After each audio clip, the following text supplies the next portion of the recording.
timings and tips for Irish higher level paper 1. It consists of two things, the Clustishkent and the essay.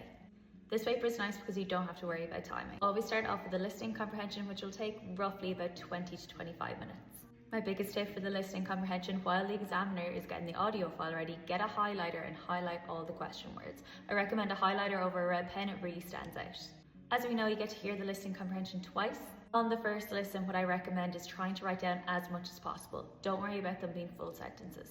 On the second listen, try and finish your answers. I want you to spend 5 minutes, go back over your listening comprehension and try and put what you have into full sentences. They're not necessary all the time, but it does look good. I recommend spending 2 minutes looking through the titles and really deciding on which one you're going to do, because fingers crossed you're going to have a choice. The first 10 minutes, make a plan using the template above. Making a plan just ensures that you know what you're putting in each paragraph, that you're sticking to the title, and you can tick them off as you go along. I'll know your essay has to be roughly 600 words depending on size of writing. It's about 3.5 A4 pages max. Once you're happy with the essay, make sure to read through it and check for things like Tishel Ginnadoc, shaders and errors. And that's it, paper 1's pretty straightforward, so good night, Lev.